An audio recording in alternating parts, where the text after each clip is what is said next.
Well, good morning, everyone. Welcome, especially those who are in Southeast Asia. Good morning. Tuesdays with Gordon. Good evening from Chicago. Gordon, good seeing you. Yes, good seeing you, Tommy. And I wish you well. I understand that you're being snowed in. It will be coming on Thursday, Friday, but right now it's freezing cold. Yeah, last week was kind of cold. This week we hit a vortex, a polar vortex where it's freezing here. Oh no, that's terrible. I guess I'm reaping the benefit of your polar vortex because it's much cooler here than usual. Oh my gosh, it is terrible. So, but what's the weather like in Singapore? Oh, it's pretty cool. It's nice. It's one of the more pleasant times of the year because although it rains a lot, things are really much cooler, which means that you don't get sweaty and feeling uncomfortable. Yeah. Very good. Hey, Christmas. What's your routine? What were you up to this Christmas, Saturday, Sunday? Oh, so I would go to church for the candlelight. There's a candlelight service on the 23rd, which is Friday, Okay. and then I go to church on Christmas Day. But really, what is social among us is family gatherings around dinners. Got it. No, Christmas Eve. Is there a service on Christmas Eve for you guys? Well, not Christmas Eve, but we have a candlelight service of Yeah. sorts, and that's quite fun because you sing carols and you light candles, and that kind of adds to the mood. Yeah. Plus the Uh, fact that it's gro- cooler here during this period. growing up when you were younger, did your parents have Christmas presents? Open up Christmas presents? How was that when you were younger? That's right. So when I was younger, obviously I had plenty of Christmas presents. When the children were growing up, they had presents, and we stopped having presents for them when they became young adults. Yeah. So we stopped doing exchanging presents, Yeah. and that really something that we appreciate. Yeah. In all your years growing up, everything like that, was there one present that really stuck out to you, whether it was a little boy or anything like that, that still sticks in your memory today? Wow, that's a difficult one. It wasn't quite a Christmas present. Maybe one that I gave to my children. I could talk about that. I don't remember any for myself, but one that I gave to my children, actually my son, who's elder. We gave him a little Tykes car Yeah. where you kind of walk on it, like a Flintstone car. Yeah. Oh, that car went from cousin to cousin to cousin, and it went down the Oh, years. very nice. Yeah, there are certain presents for that you give or that you receive that sticks out to you that you're very appreciative of. Yes, and I think that was one that I think all the cousins loved it. Yeah. Hey, today, the Eisenhower Matrix, why that? It's named in honor of President Eisenhower over here in the US. Why Eisenhower Matrix today, Gordon? Why'd you pick that one? Oh, really? I picked it because we're entering this time of the year where there's Christmas shopping, the bills to pay, you're doing your inland revenue tax returns and stuff like that. And so there are many financial demands on our time. And I thought it would be important to kind of put this in a framework where we can handle it without feeling overwhelmed about it. Yeah. Also known as the urgent versus important matrix. This is a decision making and time management tool. Tell me a little bit about this, the matrix. Yes. So when I first learned about urgent versus important, I learned it as two different things. I mean, it's like binary stuff. So I was always told you should take care of the important, not at the expense of the urgent, because the urgent grabs your attention. And I think the Eisenhower matrix helps us or helps me to see it a little beyond just being binary. Yeah. One of the things it says you start initially as it relates to personal finance. We could talk about leadership. We could talk about all this stuff. Is start by writing down every task you could think of that has to do with your finances. Take each task and categorize it by how urgent and important it is. Then plot the task on the matrix, decide whether you will do, decide, delegate, and delete. So talk to me a little bit more about that. Yeah, so I think our minds get clogged up, and sometimes we get overwhelmed because we're concerned about things not being done right. And so, being able to categorize into those four things, which is do, decide, delegate, or delete, that helps us to manage the amount of information that comes into our brains. And when there's too much information, one of the things that happen is we get overly anxious because we have not Yeah, looked at it and yeah, decide whether we can do, decide, yeah. delegate, or delete. Yeah. Would you say a lot of times in general, whether it's with finances or in general in life, sometimes you look at the bigger project and you get overwhelmed.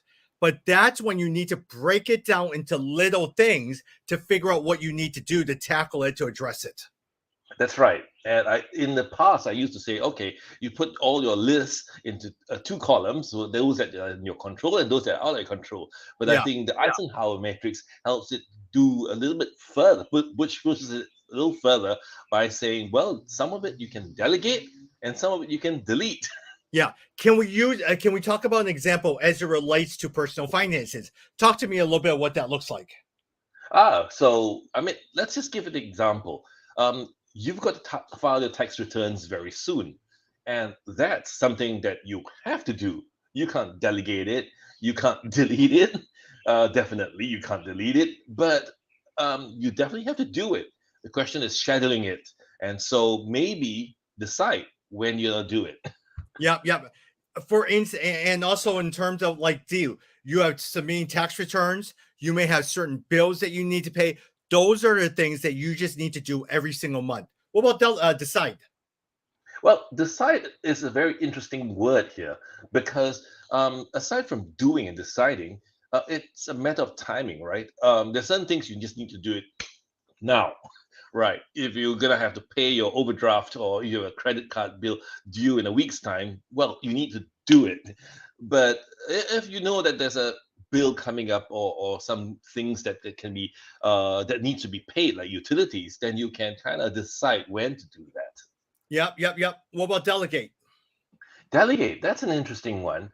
Um, Sometimes we just kind of leave the burden on our shoulders and decide and think that we have to do everything. Well, if you're married, you have a spouse where you can help you do some of that.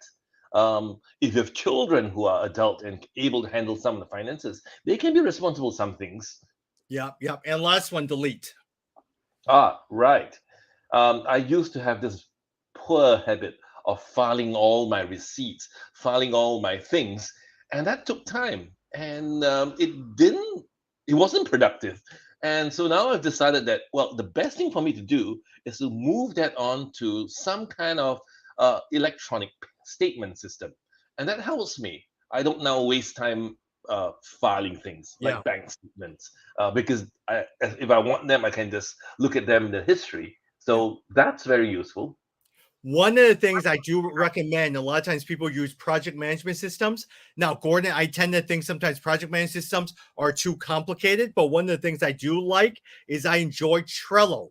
Trello allows you to really be able to create columns. And so in some sense, you actually create columns of do, delegate, delete, and decide. And you put those four columns, and every single time you do something, you put it on that Trello board. Once you're done, you take it away. And so it allows you to make sure that you're able to complete all these different things.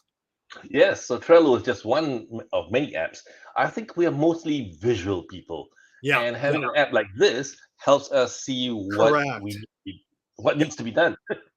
And would you say a lot of times, not only with personal finances, I love how Eisenhower used this. And in some sense, a lot of times you're able to decide if you're working on a project or different things like that. What do you need to do? That's the most priority. Here are the key things that you got to need to do today. Here are the things that you may need to work on, decide, look at tomorrow, or at the same time, here are the things you need to delegate. Yeah, yeah. So I think the easiest one is to first decide which are the ones that you can delete and delegate, and then that gets you out of the way, and then and then deal with the decide and do because sometimes it takes a while to decide what you're Yeah. gonna do with it. And We were, so move it to do when you've decided. we were just talking about the Eisenhower Matrix. For you, a lot of times, how much do you know about Eisenhower? Why do you think they call this the Eisenhower Matrix?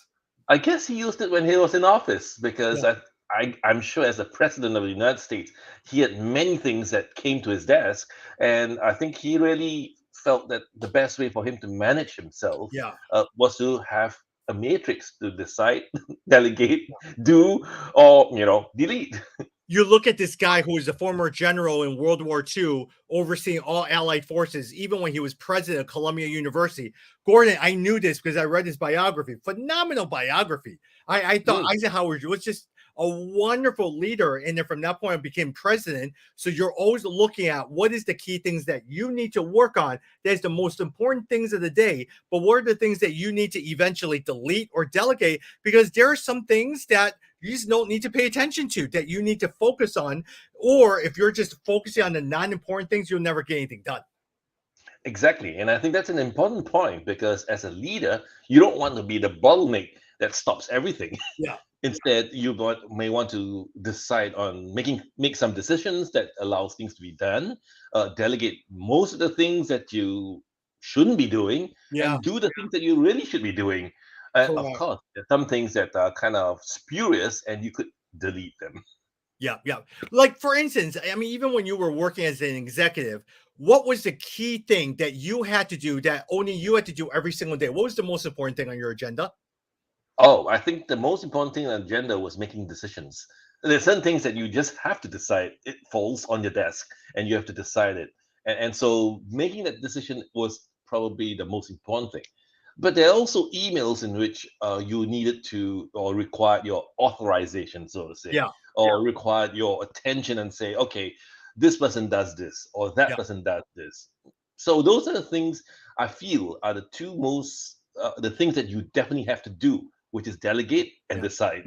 And then wouldn't you say a lot of times there are certain clients back in the days that you had to meet that only you, because of your personality or because of your role, had to address versus someone else?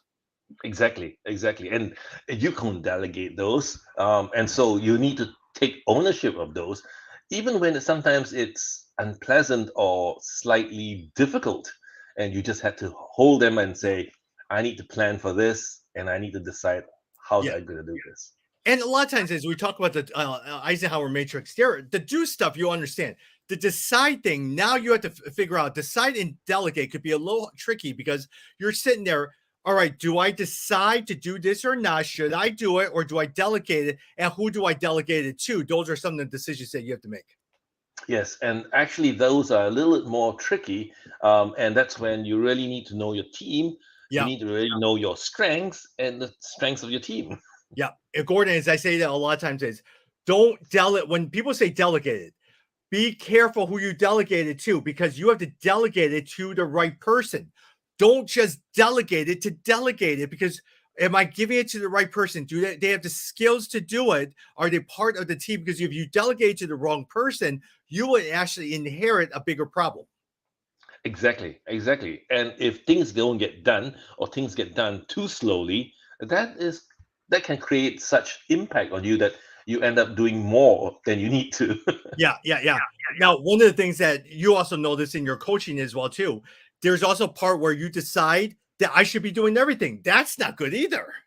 No, that's terrible because you'll end up being the bottleneck of your Yeah. leadership.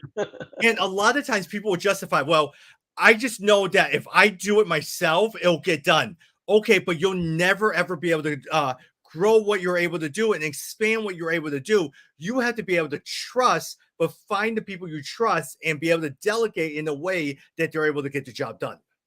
Yes, and in fact, I've met a few people who tell me it's so much easier to just roll up the sleeve and do it Yeah. yourself, but Yeah. that doesn't help you in the future because if you just did that all the time, it just takes up your time. Yeah. It's also important to be able to coach or enable someone to do some of these things that Correct. can be in your domain. Yeah, yeah, yeah. Tuesdays with Gordon talking about the Eisenhower Matrix. Gordon, I can't. Christmas, as you think about Christmas, is there a song? Is there a thing Is there something that is meaningful for you to do during the Christmas season?